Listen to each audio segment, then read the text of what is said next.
안녕하세요. 오늘 저희가 함께 깊이 파고들어 볼 자료는 한 청취자께서 보내주신 커버드 콜 ETF의 진화 프레젠테이션입니다.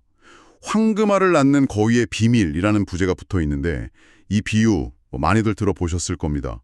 오늘 저희 목표는요, 이 매력적인 비유 뒤에 숨어있는 그 복잡한 구조 그리고 진짜 위험까지 그 본질을 한번 속 시원하게 파헤쳐보는 겁니다. 자료 첫 장부터 아주 본질적인 질문을 던지네요. 당신의 투자는 거위 자체를 키우는 데 집중하고 있나요? 아니면 거리가 낳는 황금알을 꾸준히 얻는 데 집중하고 있나요? 자산 성장과 현금 흐름, 이 오랜 딜레마가 오늘 이야기의 출발점입니다. 그렇죠. 모든 투자는 결국 그 두 가지 목표, 성장하고 수익 사이의 줄타기라고 할 수 있습니다. 거위의 몸집을 불릴 것인가, 아니면 매일 알을 얻을 것인가. 이상적으로는 둘 다 하고 싶지만, 현실은 녹록치 않죠. 이 자료의 비유가 정말 날카로운데, 알을 많이 낳는 거위는 살이 찌지 않는다. 이 한 문장이 바로 오늘 우리가 다룰 커버드콜 전략의 핵심. 그러니까 포기해야 할 것과 얻을 수 있는 것의 명확한 교환 관계, 트레이드오프를 보여줍니다. 알을 많이 낳는 거위는 살이 찌지 않는다. 정말 와닿는 말이네요. 그럼 그 커버드 콜이라는 게 정확히 어떤 원리인지부터 짚어봐야겠습니다. 자료에서 집을 가지고 있으면서 월세를 받는 것에 비유하던데 이게 어떤 원리인가요? 제가 주식이라는 집을 가지고 있는데 누구한테 뭘 빌려주고 월세를 받는다는 거죠. 네, 그 월세 비유가 시작점으로는 아주 좋습니다. 하지만 진짜 중요한 건 그 비유가 깨지는 지점이에요. 한번 보시죠.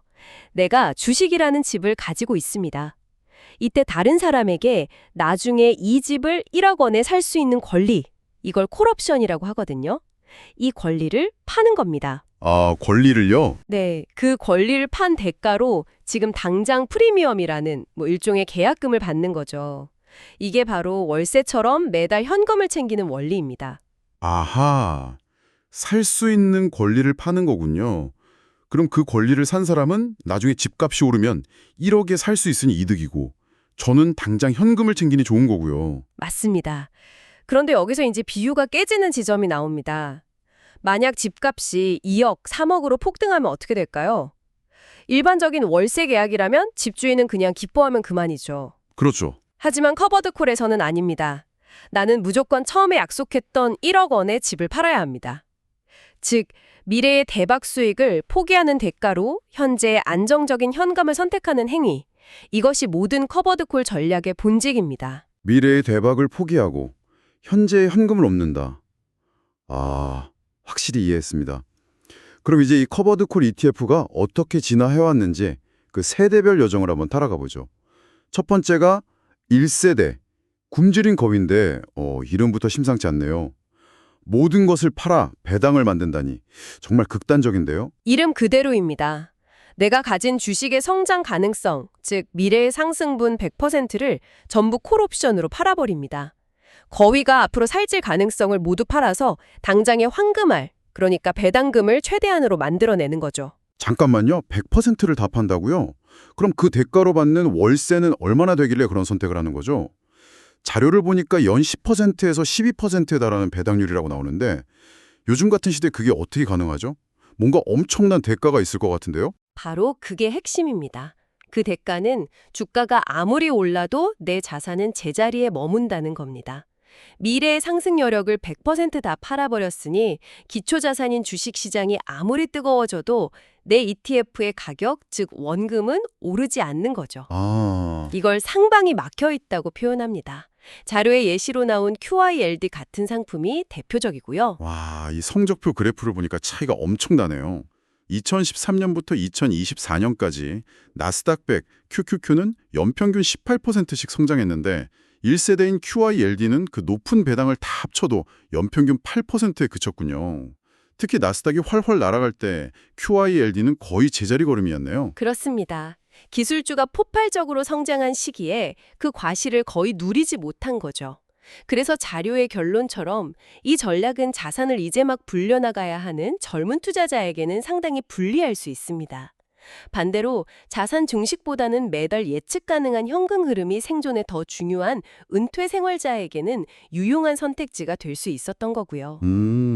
1세대는 너무 극단적인 것 같아요. 성장을 아예 포기하는 건 좀... 그래서 뭔가 타협안이 나온 건가요?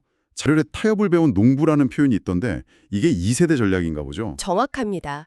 1세대의 명확한 단점을 보완하려는 시도였죠. 농부가 내년 농사를 위해 씨앗은 남겨두는 것처럼 2세대는 모든 성장 가능성을 팔지 않습니다. 예를 들어 연 10% 배당이라는 목표를 정해두고 딱 그 목표를 달성할 만큼만, 보통 전체 자산의 한 20%에서 40%에 대해서만 콜옵션을 파는 겁니다. 오, 그럼 나머지 60에서 80%의 주식은 그대로 두는 거군요. 그럼 꽤 괜찮은 배당을 받으면서도 주가 상승의 일부는 따라갈 수 있다는 장점이 있겠네요.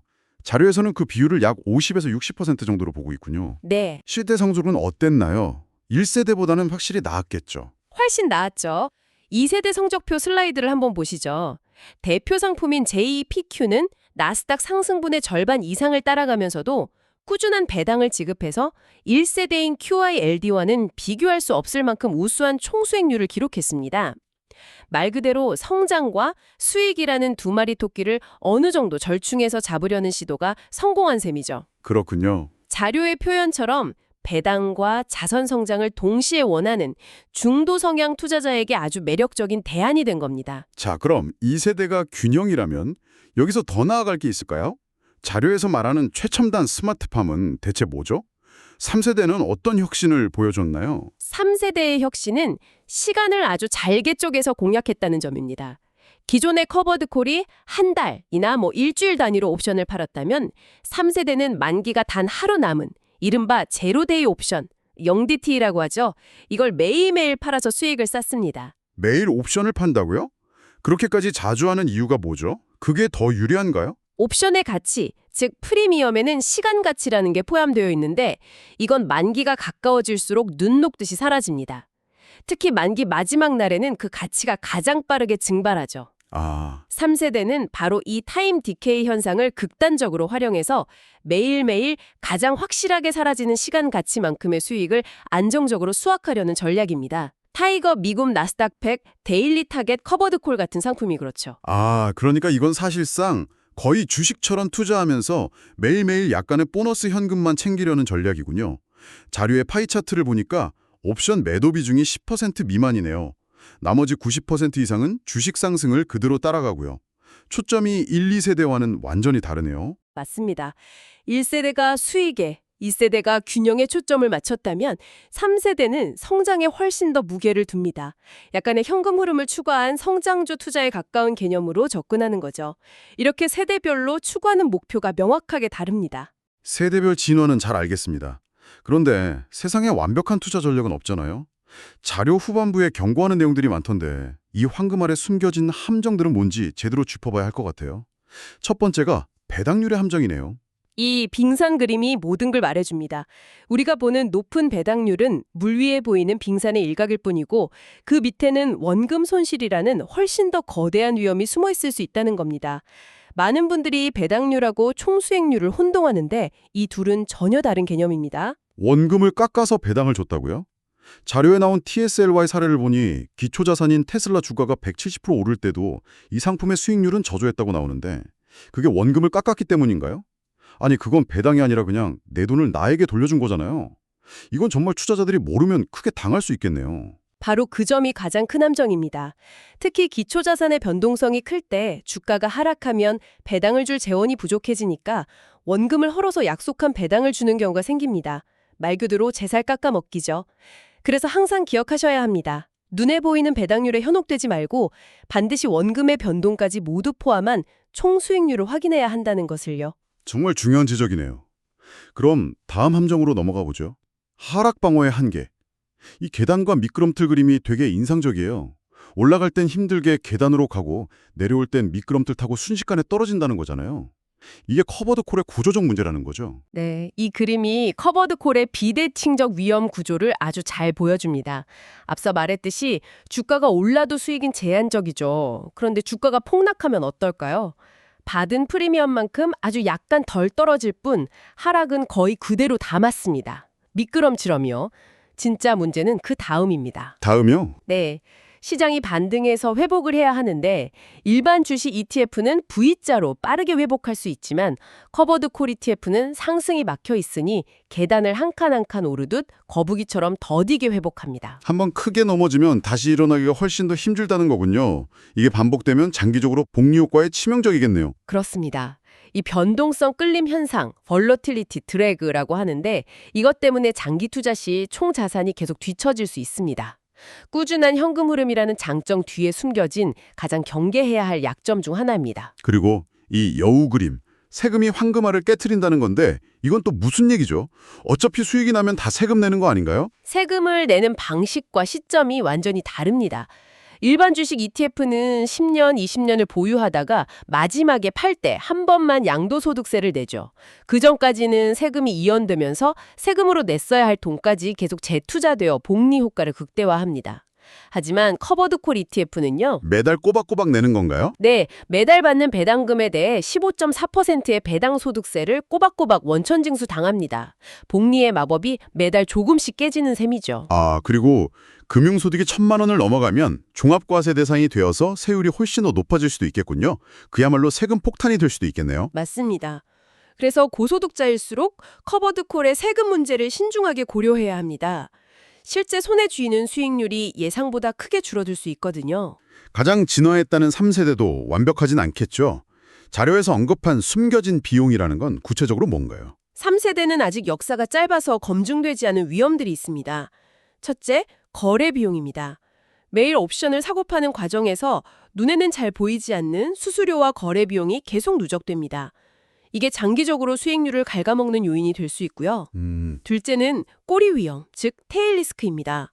평온한 시장에서는 데일리 옵션 전략이 잘 통하지만 금융위기처럼 시장이 갑자기 급변동할 때는 하루짜리 옵션의 가격이 예측 불가능하게 움직일 수 있습니다.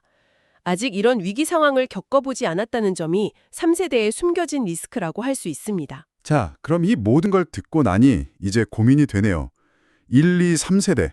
내 투자 성향과 상황에 맞는 거위는 대체 어떤 녀석일까요?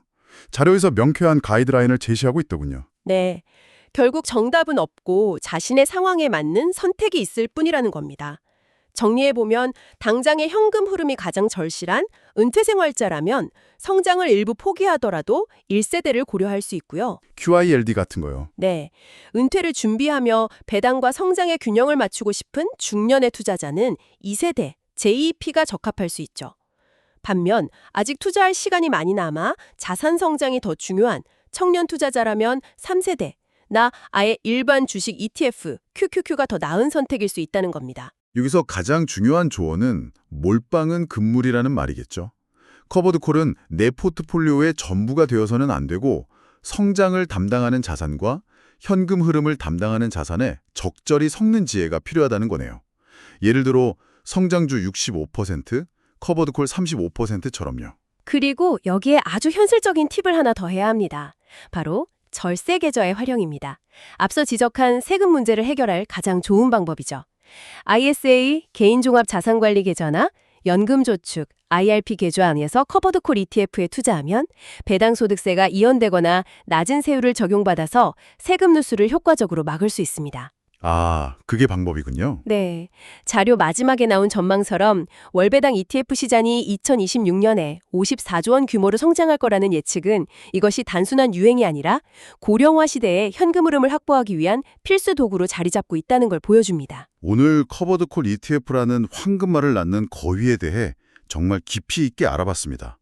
자료의 마지막 장에 나온 3가지 핵심, 거위를 죽이지 않는 지혜를 다시 한번 정리하며 마무리하겠습니다.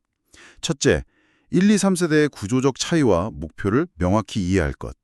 둘째, 눈에 보이는 배당률이 아닌 원금을 포함한 총수익률을 반드시 확인할 것. 셋째, 세금 누수를 막기 위해 절세 계좌를 적극 활용할 것. 이 3가지만 기억하셔도 현명한 선택을 하는데 큰 도움이 될 것 같습니다. 당신의 소중한 거위, 현명하게 키우시길 바랍니다. 이 말이 오늘 나눈 모든 이야기의 핵심을 담고 있는 것 같네요. 여기서 마지막으로 생각해볼 질문을 하나 던지고 싶습니다. 이 자료는 커버드 콜의 진화를 보여주었죠. 그렇다면 기술이 더 발전한 미래에 4세대 커버드 콜은 어떤 모습일까요? 어쩌면 인공지능이 시장의 변동성을 실시간으로 분석해서 오늘은 시장이 안정적이니 5%만 팔고 내일은 위험 신호가 감지되니 30%를 팔자는 식으로 매도 비중을 매일 다이내믹하게 조절하는 ETF가 나올 수도 있지 않을까요? 기술의 발전이 우리의 투자 전략을 또 어떻게 바꿔놓을지 상상해보는 것. 이것이야말로 투자의 또 다른 재미가 아닐까 싶습니다.